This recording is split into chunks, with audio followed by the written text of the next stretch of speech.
Sud Radio, Osez entreprendre, Thomas Binet. Pourquoi il faut se lancer dans la grande aventure de l'entreprise? Bonjour Thomas Binet. Bonjour Jean-Marie. Au programme aujourd'hui, on va parler des indiscrets du magazine Entreprendre. On va découvrir justement les nouvelles de la semaine du monde de ces entreprises dynamiques.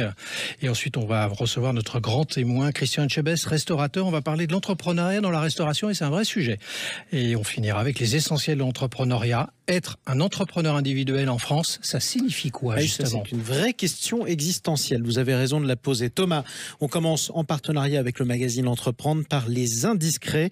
Vous allez nous faire entrer dans les coulisses des entreprises. On commence par parler des cyberattaques qui visent certaines de ces entreprises. Oui Jean-Marie, et ce ne sont pas seulement les grandes entreprises et administrations qui sont ciblées. Les TPE et les PME sous-estiment la menace et ne se mettent pas en place avec des niveaux de protection suffisants. Soyons précis, en 2022, c'est quand même près de 9 entreprises sur 10 qui ont fait l'objet d'une cyberattaque et 52% étaient des TPE-PME. Ce sont souvent des mails frauduleux visant un collaborateur qui ouvrirait par mégarde un mail vérolé ou téléchargerait donc une pièce jointe infectée. Et pour se prémunir et en dehors des systèmes de protection sophistiqués, il faut d'abord changer les mots de passe régulièrement, les rendre complexes, cela limitera déjà en partie les risques. C'est un jeu du chat et de la souris, effectivement. Vous allez nous parler aussi de l'entreprise Monin qui est championne des sirops haut de gamme. Oui, toutes les semaines, vous avez vu, j'essaie de vous parler d'une entreprise française, et pas que française d'ailleurs, dynamique. C'est une belle entreprise qui a été créée en 1912 à Bourges. Elle a rencontré évidemment quelques difficultés en raison de la crise sanitaire, voyant son chiffre d'affaires baisser de 20%. Mais cette entreprise familiale, qui en est à la 3e génération de dirigeants, est repartie à l'offensive grâce à l'exportation à travers un portefeuille produit de 7 gammes, dont ces fameux sirops bien connus, mais aussi des préparations spécifiques aux fruits, des liqueurs et des sauces. Le fait est que les produits Monin sont présents dans 160 pays avec plus de 900 collaborateurs. C'est un véritable savoir-faire, là aussi à la française, qui a vu son chiffre d'affaires passer en 30 ans de, écoutez-moi bien, 8 millions à 330 millions d'euros quand même. Écoutez, c'est merveilleux que la gourmandise à la française s'exporte si bien. On parle maintenant de Carrefour, le géant Carrefour, qui va tester, tenez-vous bien, son premier magasin low cost avec ce nom, Atacadão. Ça ouvre en Seine-Saint-Denis début 2024. Oui, parce que cette enseigne de discount brésilienne détenue à 100% par Carrefour depuis 2007 arrive en France. Elle prendra la place du Carrefour au Paris Nord, en grande difficulté depuis plusieurs années.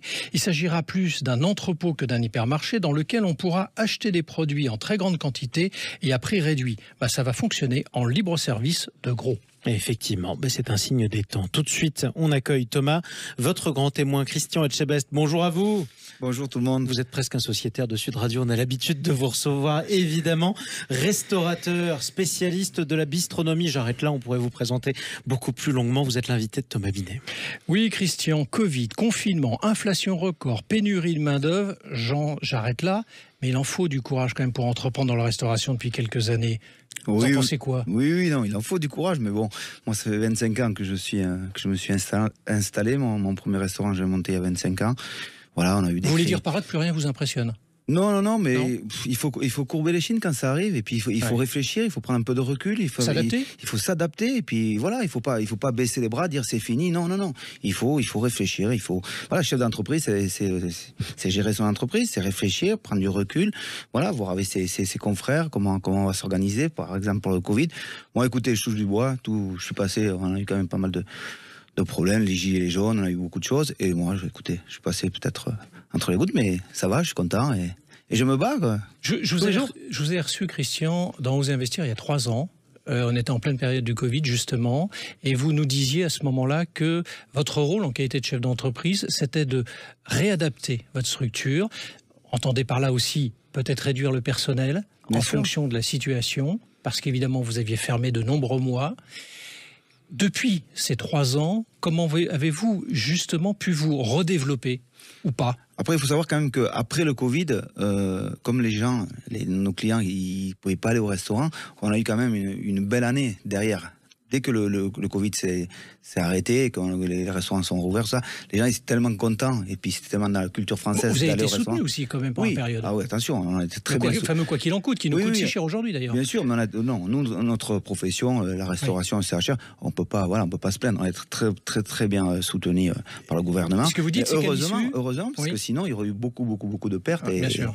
Ce que vous dites, c'est qu'à l'issue donc justement de ces fermetures, les gens avaient envie de sortir, de revivre, et là ça a dopé votre chiffre d'affaires.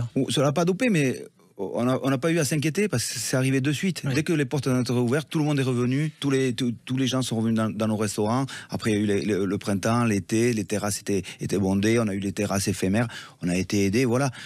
Voilà, on a eu une période difficile, effectivement, quand on ferme son restaurant du jour au lendemain, comme c'est arrivé au Covid, c'était difficile, mais après, on a su rebondir et réfléchir. Vous avez combien de salariés aujourd'hui, à peu près? Je sais pas, une cinquantaine, au plus que j'en ai eu, je crois que c'était 80, mais là, comme moi j'ai vendu une affaire, on en a un peu moins, mais bon, voilà. Comment faites-vous face à la difficulté du recrutement dans votre domaine?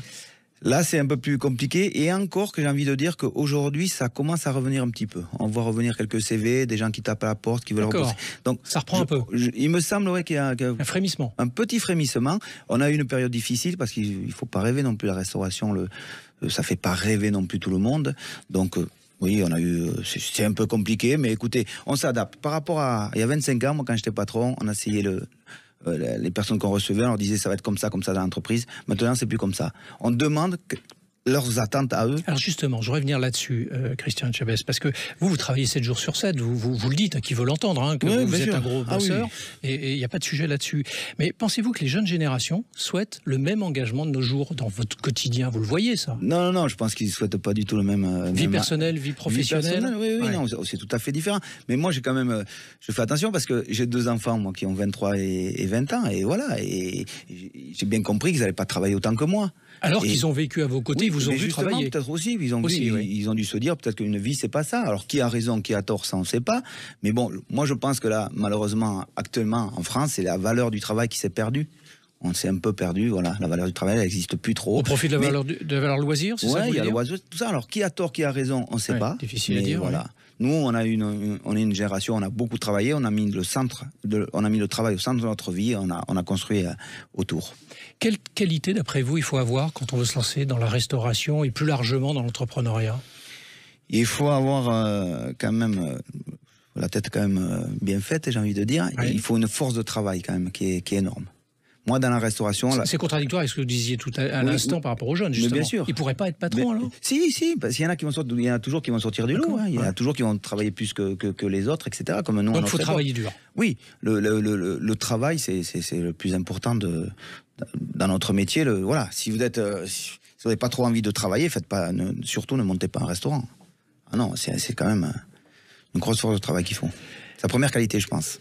Et au-delà même du restaurant, pour être un entrepreneur, parce que vous en avez vu quand même dans votre parcours, au-delà même de votre secteur d'activité, quelle qualité? C'est pas seulement que le travail, il faut autre chose probablement, oui, non? Il faut avoir de la réflexion, il faut avoir une ouverture d'esprit, il faut aller voir un peu ce qui se passe ailleurs, il faut savoir compter, il faut savoir manager, il y a plein de petits travaux, j'ai envie de dire, pour à la fin essayer d'être un bon chef d'entreprise. Il y a le management, il y a tout. Est-ce qu'il est plus difficile aujourd'hui de lancer une entreprise qu'il y a 25 ans, ne serait-ce que pour trouver du financement, trouver un certain nombre de choses? Moi, je pense que c'est un peu plus difficile. Il y a 25 ans, moi, j'ai quand même bataillé un bon moment avec les banques pour trouver le premier financement. Je me rappelle très bien, j'ai fait 6 banques pour avoir un prêt accordé. 5 qui vous ont refusé, le 5 qui ont refusé, oui. Avec un CV qui était quand même... j'avais un beau CV, j'avais fait les grandes maisons, j'avais pas beaucoup d'apports, mais je demandais pas beaucoup. Ça a été compliqué. Un jour, on m'avait dit, une directrice d'agence m'a dit, écoutez, je crois en votre projet. Donc voilà, ça se fait il y a 25 ans. Maintenant, j'ai l'impression que là, ça se tend quand même. Il ne faut pas rêver pour les jeunes qui veulent s'installer. Les banques, je pense qu'elles sont un peu frileuses. Il faut beaucoup d'apports, il faut beaucoup de choses, il faut un CV. Et même avec tout ça, ça passe dans des commissions. Je pense que c'est un peu plus compliqué pour les jeunes maintenant. Mais bon, il ne faut pas baisser les bras. Et il faut faire comme nous, on a fait il y a 25 ans. Mais s'il y en a 2 qui refusent, il y en a 3. Peut-être qu'il faut se faire aider ou prendre un petit partenaire à hauteur de 10%. Voilà, des solutions, il y en a. Ce que je veux dire, il y en a.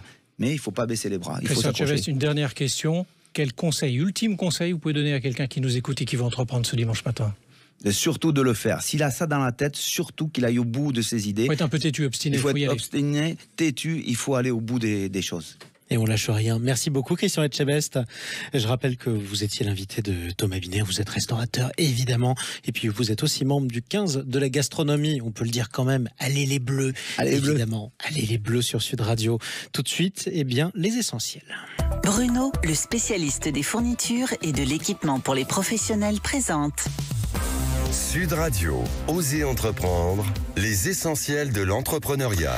Thomas, beaucoup de Français souhaitent se mettre à leur compte. Est-ce que c'est vraiment une bonne idée? Eh bien, 4 millions quand même. En 2021, selon l'INSEE, Jean-Marie, ils sont 4 millions de travailleurs indépendants en France et ce n'est pas rien. Entrepreneurs, freelance, artisans, quel que soit le statut retenu, ils aspirent à une liberté dans un quotidien. Alors pourquoi les Français ont de plus en plus cette soif entrepreneuriale ? C'est la volonté de s'affranchir du carcan de l'entreprise et de ses obligations. C'est particulièrement observé chez les jeunes qui veulent trouver un équilibre entre vie personnelle et vie professionnelle.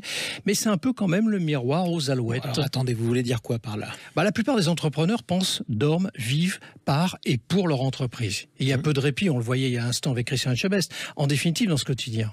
D'autant que quand on a des salariés, il est sûr que ces entrepreneurs n'ont plus de patron, mais ce sont les clients qui ont remplacé leur hiérarchie à certains égards.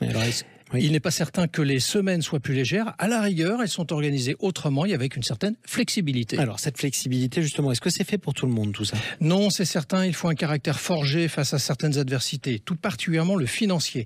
Les débuts doivent être prudents, qu'il faut maîtriser ses charges et ne jamais confondre chiffre d'affaires et bénéfices. Allez, on va finir avec une petite pensée populaire qui a du sens. C'est en se comportant comme un riche qu'on devient pauvre. À méditer, Jean-Marie. C'était Thomas Binet, le bon sens près de chez vous sur Sud Radio. Merci beaucoup Thomas. Restez avec nous, on vous retrouve dans quelques instants pour Oser Investir. À tout de suite.